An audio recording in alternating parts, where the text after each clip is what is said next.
কোরআনুল কারীমের মধ্যে আছে, মক্কার কাফেরদের এক সর্দার উকবা ইবনে আবি মুঈত, এই নাফরমান একদিন নবীজির সামনে তার মক্কার কুরাইশদের উপস্থিতিতে নবীজি তার ঘরে গেছিলেন, মেহমানদারি দাওয়াত দিছে, তো সবাই হাত ধুইছে খাইতে, নবীজি হাত ধোয় না।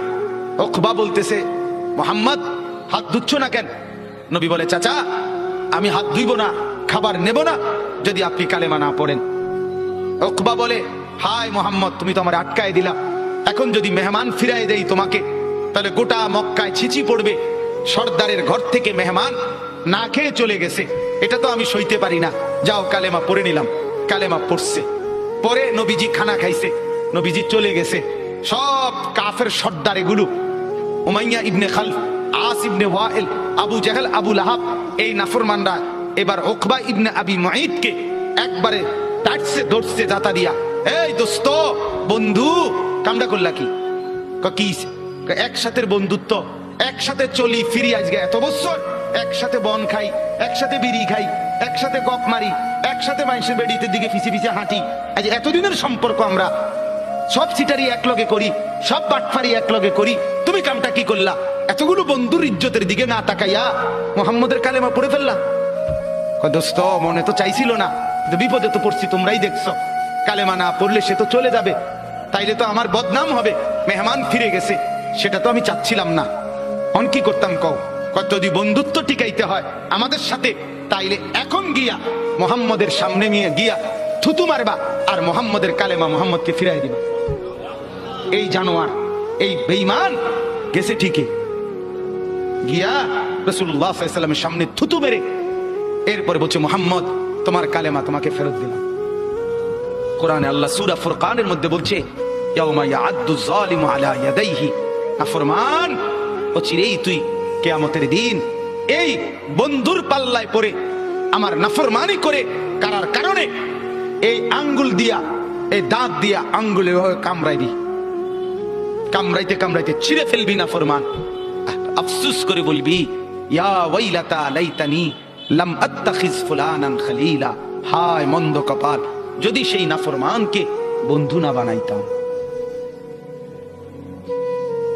আজকের নওজোয়ানের বরবাদির মূল কারণ অসৎ বন্ধু, অসৎ সঙ্গী, অসৎ প্রেম, অসৎ লোভ। সঙ্গী নষ্ট করে দিচ্ছে হাজার হাজার যুবককে, হাজার হাজার মেয়েকে, হাজার হাজার বোনকে অসৎ সঙ্গী চিরতরে অন্ধকারের ভিতরে ঢুকায় দিস। আল্লাহ তাআলা বলেন, আদাল্লাহুল্লাহ, আমি এক নম্বরে মনের চাহিদা গুনার মধ্যে ডুবে থাকলে পথ ভ্রষ্ট করে দেই। দুই, ওয়া খাতামা আলা সামঈহি ওয়া কলবি, অন্তর এবং দিল, এই অন্তর এবং কান, এই দুইটার মধ্যে মোহর মেরে দেয়, মোহর একবার সিল মেরে দেয়, এই দ্বিতীয় শাস্তি। তৃতীয়, ওয়া জাআলা আলা বাসারিহি গিশাওয়া, চোখের উপরে পর্দা ফেলে দেয়। তাহলে এক, পথ ভুলায় দেয়। দুই, কান এবং অন্তর মোহর মেরে দেয়। তিন, চোখের সামনে পর্দা ফেলে দেয়।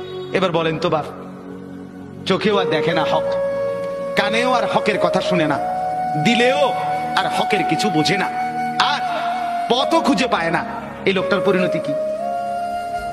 ফামান ইয়াহদিহি মিন বাদিল্লাহ।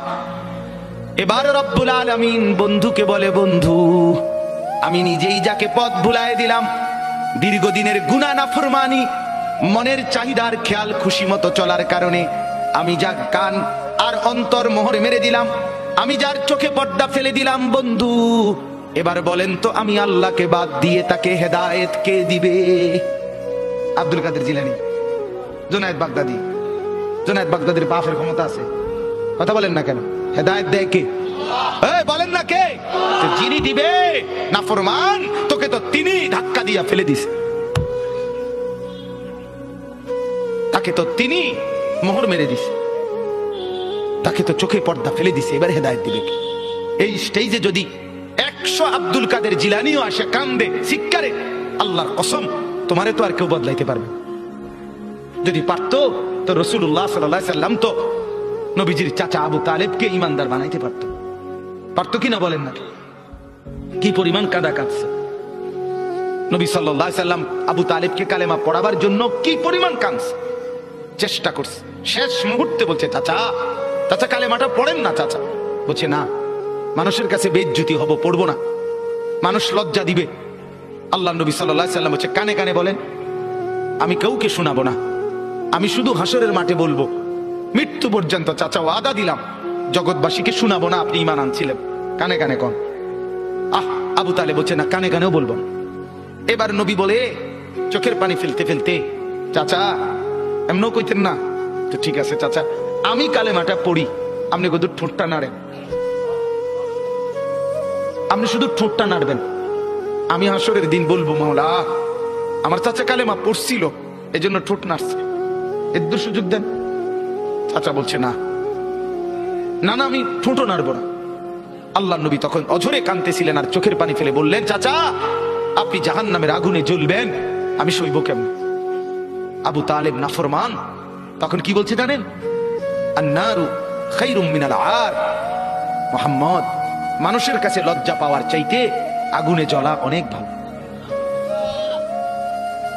বাপ, নিজেদের জিন্দেগিতে একবার ভাইবা দেখেন, আমিও ভাবি আপনিও ভাবেন, এমন আচরণ আমার মধ্যে আছে কি? 3 দিন ধরে যে বাড়িতে মেয়ের বিয়েতে ছেলের বিয়েতে যে ডেকসেট বাজাইলেন, কারে খুশি করার জন্য? হ্যাঁ, 1 লক্ষ টাকার গেট, এরপরে গায়ে হলুদের এই নগ্ন অনুষ্ঠান কার জন্য করলেন? বেড়া বেড়ি সব যুবক যুবতী সব একই মাইক্রো প্রাইভেট কারের ভিতরে যাতাযাতি করে বহাইয়া একখান থেকে একখানে নিলেন, কার জন্য? পুরা প্যান্ডেলের ভিতরে একসাথে বেড়া বেড়ি একত্রে খায়, নাচে, গায়, ফুর্তি করে, কার জন্য? শুধু সমাজ, সোসাইটি, পরিবেশ, সোসাইটি মেনটেন করছেন, সমাজ মেনটেন করছেন। ছেলেরা চাইছে, মেয়েরা চাইছে, বাচ্চারা চাইছে, এতে হেতে চাইছে, তো মালিক তিনি কি চাইছিল? ওনার কথা মনে হয় নাই? রাসূল সাল্লাল্লাহু আলাইহি সাল্লাম তার কথা মনে হয় নাই?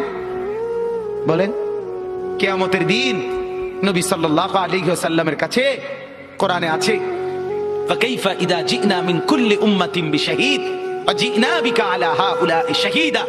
নবীকে বলছে আল্লাহ, বন্ধু আপনার উম্মতের প্রত্যেকের আমলনামা আমি আপনার হাতে দেখাবো, আপনার হাতে, আপনার সামনে পেশ করব, আপনি দেখে কথা বলবেন। আমার কাছে সুপারিশ আপনি কইরেন, মানা নাই, কিন্তু আপনি দেখে করবেন। রাসূলুল্লাহ সাল্লাল্লাহু আলাইহি সাল্লাম যদি হাসরের ময়দানে এরকম আমলনামা খুলে উল্টায় আর পৃষ্ঠার পর পৃষ্ঠা দেখে ফজর নাই, জোহর নাই, আসর নাই, মাগরিব নাই, ঈশা নাই, শনিবার রবিবার, মদ জুয়া, অবৈধ উপার্জন, গান বাদ্য, নাটক, সিনেমা, জিনা, ব্যভিচার, বেহায়া, বেপর্দা সব উল্টায়, আল্লাহ নবী সাল্লাল্লাহু আলাইহি সাল্লাম তখন বলবে, উম্মত কি এটা? উম্মত আমার 23 বছরের এত চোখের পানির কথা একবারও মনে হয় নাই? কি আনছো এটা আমারে?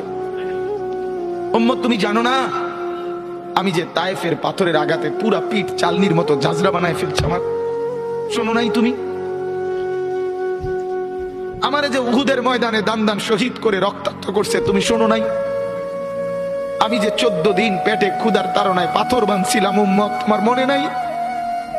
একবারও শোনো নাই আমার ক্ষুধার কষ্ট, আমার পিঠের ব্যথা, আমার দাঁতের ব্যথা, আমার কাঁধে 2টা কড়া ঢুকে গেছে? উম্মত আমার ঘরে 3 মাস, আল্লাহর নবীর স্ত্রী আয়েশা বলছে, আল্লাহর কসম উম্মত, নবীর স্ত্রী বলছে 3 মাস 3টা সূর্যাদ উঠছে, ডুবছে, রাআইনা হিলালান সুম্মা হিলালান সুম্মা হিলালান, 3 চাঁদ 3 মাসে নবীর 9 জন বিবির কারো ঘরে আম্মা জান আয়েশা বলে 1 ফোঁটা চুলায় আগুন জ্বলে নাই। মা আওকাদাত ফি আবিয়াতে রাসূলিল্লাহ নারুন, নবীর একজন বিবির ঘরেও আগুন জ্বলে নাই। আল্লাহ নবীর স্ত্রী আয়েশা একদিন বলছিল নবীকে পিঠে হাত বুলাইয়া, ইয়া রাসূলুল্লাহ, স্বামী আপনার পিঠ ছিদ্র ছিদ্র কেন? পুরা পিঠ চালনির মতো ছিদ্র ছিদ্র কেন? আপনার কি ছোটবেলায় বসন্ত রোগ হয়েছিল, গোটা হয়েছিল? আল্লাহর নবী চোখের পানি ফেলে বলছে, আয়েশা তুমি জানো না আমার এই পবিত্র দেহে তো কোনোদিন মশাও বসে না, মাছিও বসে না, পোকা বসবে কেমনে? আমার পবিত্র দেহে তো হাঁটলে মেশকের গ্রান বের হয়, আমার পেশাব পায়খানাও তো কোনোদিন জমিনের উপরে 1 সেকেন্ড থাকে না, মাটি ফাঁক করে ভেতরে নিয়ে যায়, সেই আমার গায়ে গোটা হবে কেন? আয়েশা এগুলো আমার তায়েফের পাথরের আঘাতের রক্তের দাগ।